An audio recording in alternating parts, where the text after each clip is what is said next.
So this is the second video to the new three-part series that I'm creating for the free channel. So this video is going to consider what to consider when you are past the introductory phase for a trader. So to define what the introductory phase is, it's essentially when you've just understood and came across trading and you're looking now to learn how to trade.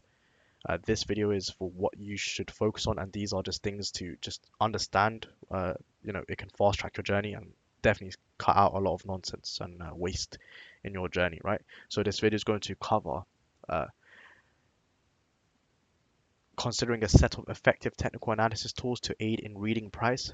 This is 100% going to be the lengthiest portion of the learning curve, right?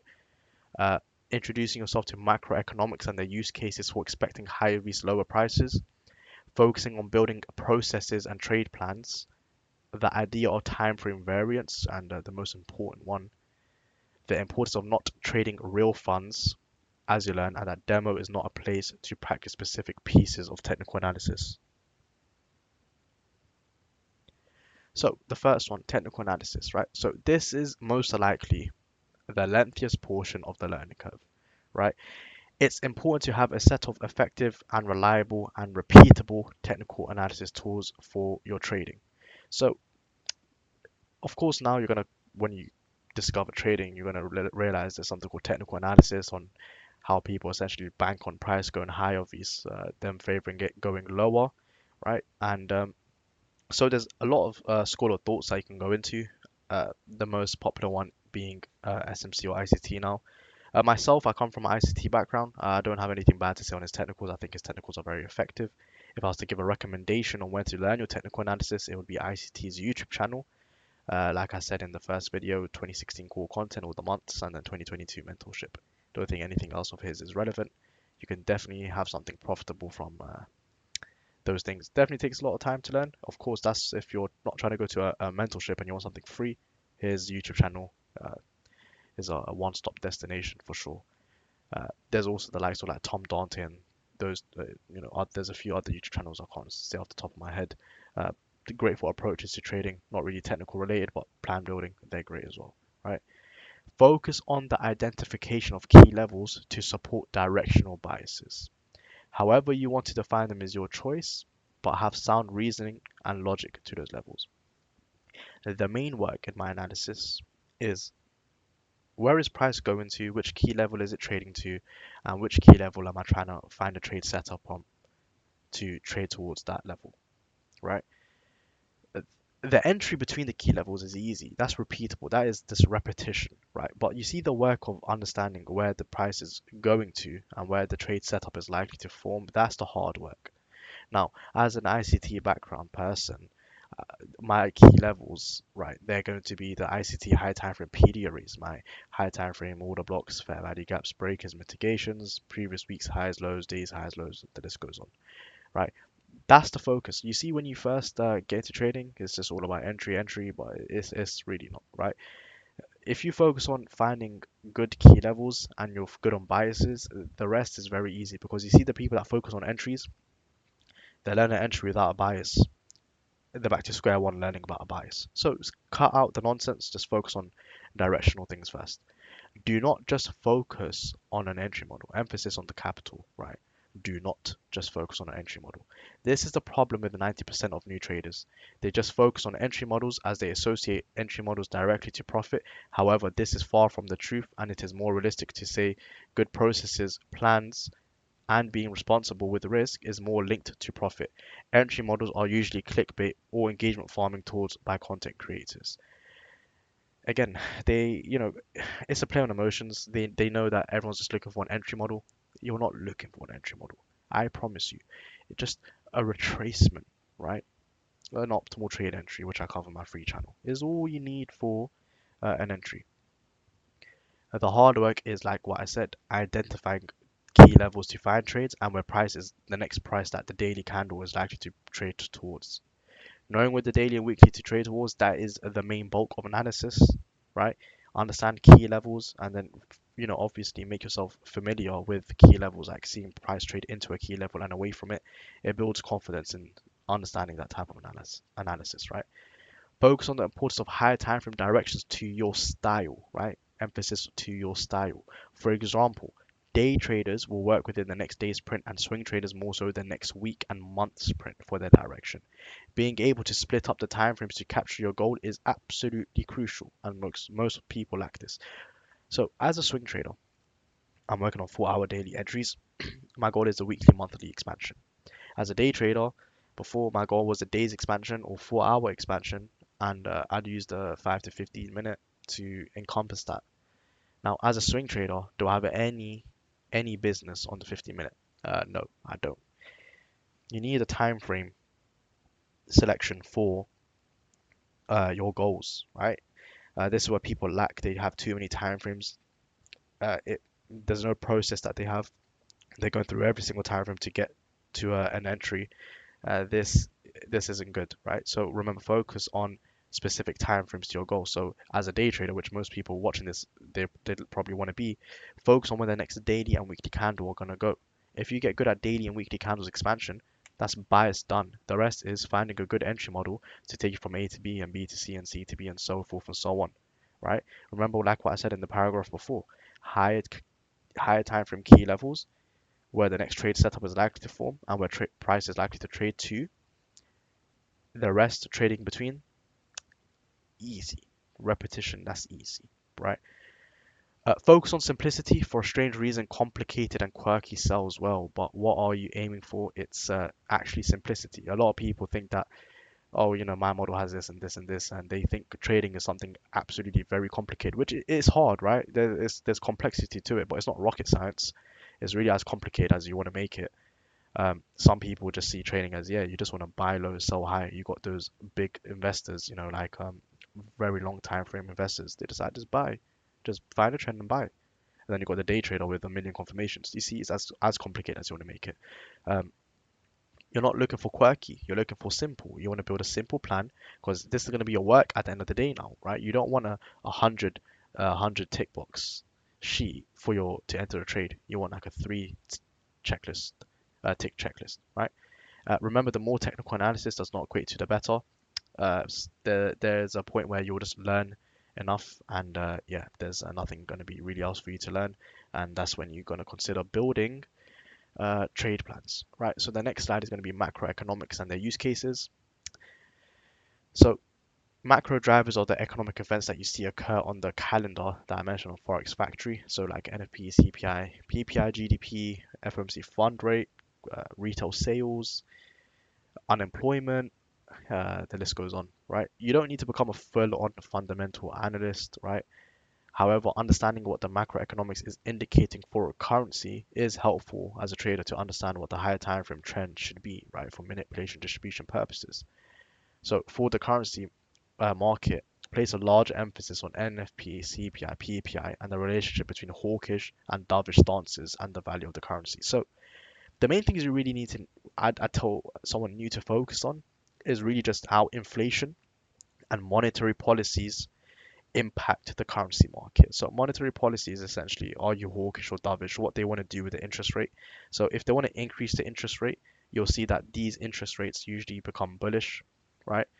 Um, if they want to cut them, it's bearish because that's the literal value of the currency is dropping, right? Like the value of actually, what's the value of your currency? It's the value that you get for saving it, right?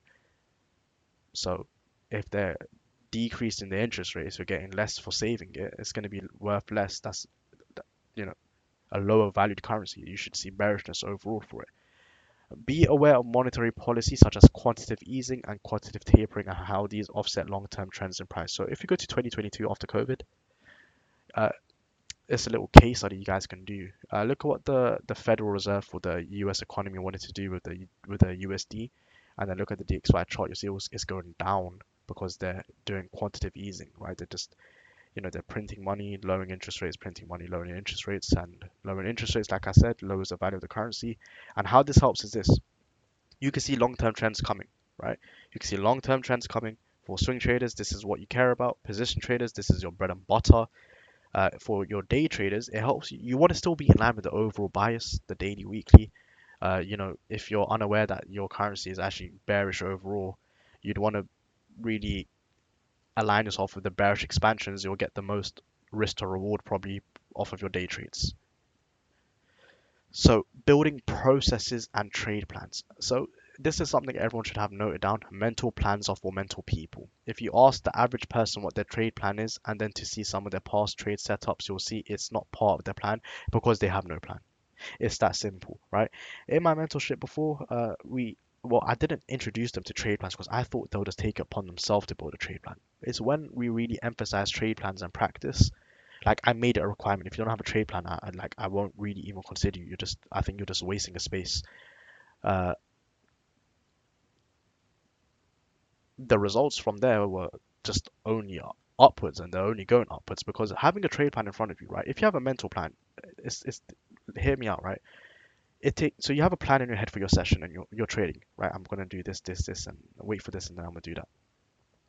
One distraction, knock on your door, notification on the phone, another thought gets taken over in your head. What was my plan again? I don't know what it was.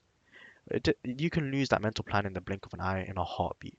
Now, if you wrote it down, right, I don't mean you don't need to make it pretty for your session plan or whatever it is, right? If you have it written down, the only way you can lose it is if you lose it, like you misplaced it, or if you binned it. If you binned it, then it's gone. It's a lot harder to lose something physical than it is in your head, right? Now, understand this from early. All your learning of technical analysis is to be put into a trade plan format that you will use to engage the market. Now, this is where people become stuck as they have a bunch of technical analysis tools, but they don't know how to use them effectively together. It's like having ingredients and no meal put together. Now, you see, I should have made a graph of this for you guys. So if you want a graph, yeah, if you have a graph and on uh, on the y-axis, let's say it's time, and x is on the y-axis is your progression, and x is time, right? Now, let's say you're just you're gonna progress. It's that line is gonna increase with time, and then you're gonna level off. It's gonna look like an S, right? The letter S, right? From zero, and it's gonna look like a letter S. It's gonna curve up, and then it's gonna level off, right? Like the letter S. And that's because you'll only get so good, right? Where you can't get better. A noob, right? A quote unquote noob. They have a big, big, you know, propensity to learn because they don't know anything. But someone that knows all the technicals, they don't have a lot of space to get better. You see my point? That's what most people experience in the middle of their journey. And this is where things start to go left. They start to question it. This doesn't work. I know all the technicals. I can't put anything together. I don't know what I'm doing. It's because they don't think to put it into a plan and practice the plan. They probably don't also have guidance and whatnot. But the main thing is they don't have a plan. So I'm telling you from now, when you're learning your technical analysis, it's all going to be in that idea. In the end of this journey that I'm learning technicals, it's all to make a trade plan. And then I want to practice it, right? That's it. Now, talking about trade plan, what should your trade plan consist of? It should consist of how you determine a direction you want to trade towards, any confirmations, and an entry. Easy. Three, right? So you can get a little piece of paper, direction, confirmations, and entry. Direction, how am I determining what am I using for my directional time frame? How am I determining high V slower? Confirmations is whatever confirmations you want. It could be a shift in structure. It could be a specific, I don't know, retail guys probably a specific candle pattern, a chart pattern. I don't know, right? It could be anything, right? Whatever you think is a confirmation to you, which convinces you. Uh, and the entry can be just be a retracement, optimal trade entry. Entry's easy, right? It doesn't need to be crazy, right? I say this as well, and take this piece of advice. If you're hunting good confirmations, you'll get a good entry. But if you're hunting good entries, they could be coming off of no confirmation. Hunt the confirmations and entry comes all the time, right? I've done this, right? If you read my interbank episodes, you'll see it's just about confirmations and then it's go time. I'm not hunting the trade setup without confirmation. There needs to be confirmations because I know if the confirmations are met, there is a good quality setup for me. But there could be something where I think is a good entry, but it has no confirmations behind it. You get SL'd and you think, why? The reason is because you're probably chasing an entry. If you change your mind to chasing the confirmations, you'll probably do better. You want to avoid over confirmation as well, though, right? Do not be too specific. You will find yourself not getting into many trades and missing a lot of moves. You will lose, get to grips with it. It's normal. Having more confirmations doesn't mean you're going to be bulletproof and without a loss. The more confirmations a trade has does not equate to a better quality setup. There are likely to be marginal decreases the more confirmations you use. Now, what does that mean? Marginal decreases the more confirmation you use. Economic students, business class students, you probably know what this means, but for the ones that don't know what this means, so let's say I have a trade plan with no confirmation, my win rate is 15%. I add one confirmation, now my win rate jumps from 15% to 20%. I add a second confirmation, and my win rate jumps from 20% to uh, let's say 35%, right? Or no, let's say it jumps from 20% to 30%, right? So I went from 5% increase, right, from 15 to 20, then now 10% increase for the second confirmation, 20 to 30, and I add a third confirmation, and now I'm from going from 30%, I'm 50%, I'm literally 50% hit rate. So that's a 20% increase. You will see it went from 5, 10 to 20, all marginal increases. Now adding a fourth confirmation, and I'm thinking, oh, this is going to take me to 80%, 53% win rate, only a 3%. But I have another confirmation I need to take off now to get to the 3% extra. Should I leave this confirmation in or remove it? Remove it, right? Because it's a marginal decrease. You're just going to waste your time looking for this confirmation for what? An extra likely 3% on average. Give me the other losses that the 50% with three confirmation is going to do, and I'm going to get into more trades, and overall the frequency should carry me to make it more profit overall in general, right? Because of the frequency of trades, I'll just get into more trades. I'll win and lose, but at least it's happening at a faster rate, right? Try not to make your trade plan too vast and lengthy. You want it short and snappy, right? It should be like on a business card, right? Like a small card, or it should fit on a PowerPoint like this. Remember again, the trade plan is the last thing you do when you have gathered the necessary technical analysis. Don't build a trade plan as you go, right? You're going to keep just removing and redoing it. Like for example, you learn what fair value gap is. Okay, entry around fair value gap. Then you learn one order block is scratch out fair value gap. I care about the order block. Then you learn a breaker block. Okay, forget that. I'm focused on the breaker block. You see, as you learn, you'll just add more things. So learn everything and then make, your plan. It's like ingredients, right? You're gonna make a cake, or you're gonna go and get butter, and then go to the shop again. Oh, get flour, and then come back saying, oh, I need a double cream as well. Then you're gonna go get. Do you see my point? It's a waste of time. Get everything first and then do it, right? Time frame variance, right? So this is essentially the difference between time frames, and this is important to know because as I said, your time frame needs to align with your trading goals. So there's a large variance between the 1 minute time frame and the daily time frame. There are, if my maths is correct, it's going to be super embarrassing if I'm wrong. There are 1,440 1 minute candles that build the daily candle. There are only 96 candles on the 15-minute time frame that builds the daily time frame. So there's a 15 times variance between the 1 and the 50-minute time frame, right? In terms of the daily bias. How many pricings would you see on the 1 minute versus the 15-minute? So which one is easier to trade? The one with less swings because it's less confusing, right? And which one is going to offer you more fake outs? Which one's going to have all the reversals and 10 reversals before going towards the day's bias? The 1 minute chart. Understand that time frame variance exists and have a minimum time frame for entry that is not very misaligned with your directional time frame. So if you're trying to capture the daily expansion, the 1 minute time frame is probably not going to help you. The 15-minute is probably better because look, if you take a day of, if you take get a daily candle, horizontal line, and take it on the minute time frame and the 15-minute, you're going to see that the 15-minute is going to be more of a trend to that daily candle. Like if it's a bullish candle, it's going to be like more of a 15-minute trend, and if it's a 1 minute, you're going to see reversal, higher, lower, lower. It looks like it could have just, it's very, you don't know if it's building the day or not. You don't really know what it's doing.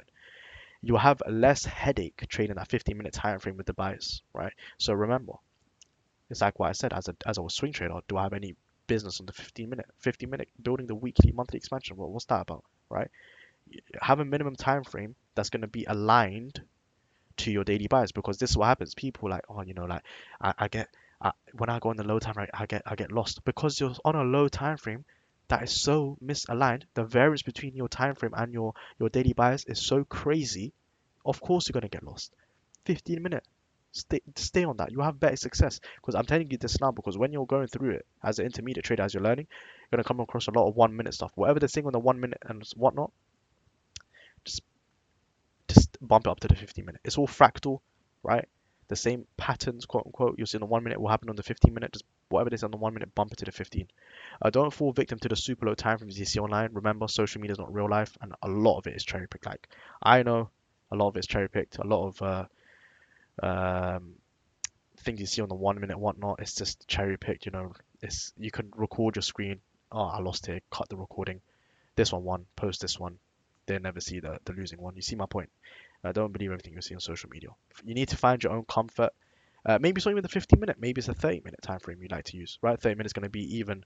It's going to be half of the variance of the 15 minute to the daily bias. So that's something to consider. I say all the time, right? If your daily bias is good and you can't find entries on a 5 minute, you want to lower the time frame variance, because if you're just trading the 1 hour with the daily bias and you're day trading the 1 hour, you just need to wait for a down candle, an up candle that's bigger than the down candle, and you can just enter like a retail engulfing pattern, if you want to call it like that, but with some context of a expected bullish day. Uh, the more variance, the more confirmations you're going to need, right? So, for example, why do we have confirmations in price? To know that we're on side with the bias. The 30 minute is going to be way more on side with the bias. You don't need as many confirmations, maybe two, right? Maybe just a displacement, even. With the 1 minute, or I don't know how many confirmations these guys use, maybe five, like a market structure shift displacement, um, second leg, because the first leg is not going to be too convincing on the 1 minute. Maybe even a fair value gap cut through. I don't even know what else you guys will add. Maybe an indicator if you're at it, but you'll have way more confirmations than tick boxes on the 1 minute, right? The most important one, the importance of avoiding real funds and demo whilst learning. When people learn new technicals, they think that they have to forward test it to see if it really works. I've seen this so many times, right? When you learn a technical like a fair value gap, you don't need to fund an account to trade a fair value gap to know if it works. I teach people how to trade, and they come to me saying, I took this on my demo today to see the fair value gap, it didn't work. Why do you have to do it on a demo, bro? Right. Look, demo is for systems. It's not to learn technicals. You can go to the price yesterday and see if there's a fair value gap. The price trade into it and away from it. Oh yeah, okay, understand. These are reversal areas. You don't need to go onto demo or live to see how a fair value gap works, right? Instead, the focus should be on using old price moves, like I just said, to see how the technical worked. You can use price that has already happened to train your eyes for things like fair value gaps, runs on the previous day's highs and lows, etc. Right? You don't need to fund the demo to do it, right? This is where people go wrong. Demo and live trading is to practice trade plans and systems, not singular pieces of technical analysis that you have just learned. It comes at the end of the learning curve, not during it. This will save you a lot of stress and money. Look, I know this PowerPoint is going to make it look like it's quick, the learning curve. No, look, this PowerPoint is condensing like a year's worth of journey. The learning curve itself is probably, look, kiss 6 months goodbye. 6 months, kiss goodbye. Now, demo testing and whatnot, it depends. It varies. There's other systems like FX Replay and whatnot. You don't even need to demo. It can be done faster, right?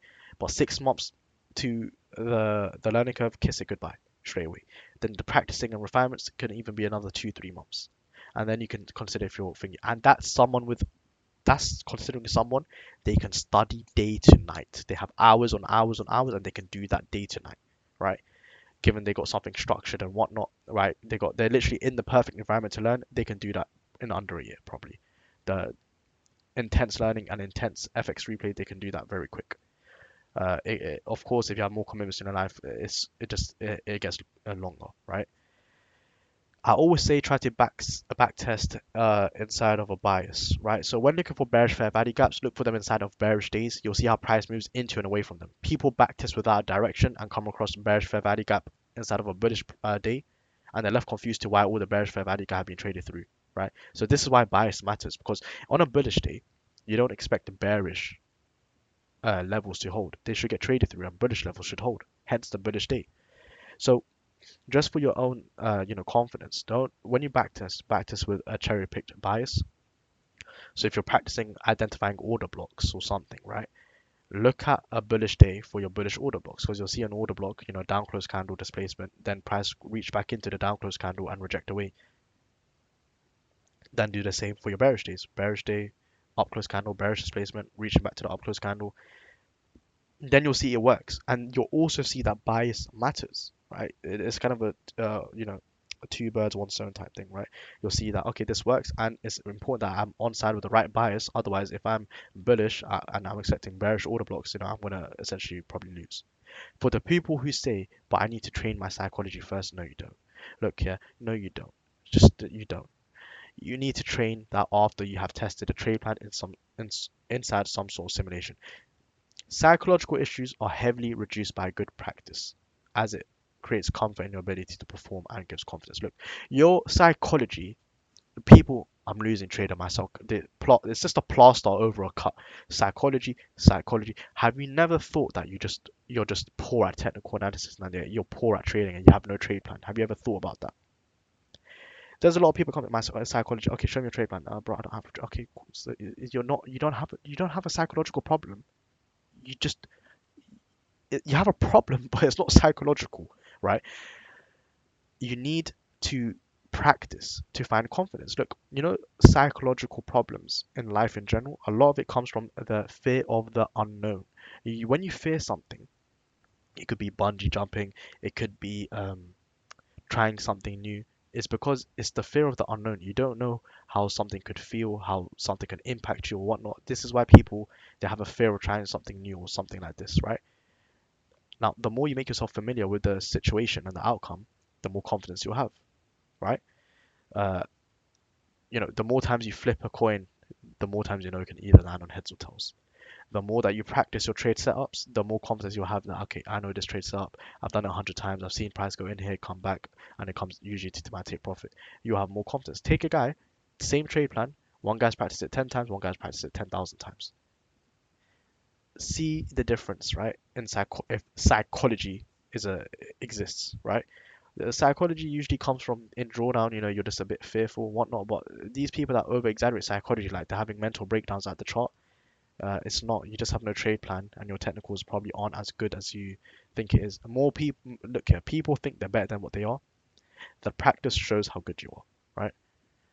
So the key takeaways: the learning curve of the technical analysis takes time and effort. It's going to take some time, and like I said, if you have a lot of time, you can get probably done. If you have something structured, 6 months, um, 6 months to a year, give yourself some good time frame.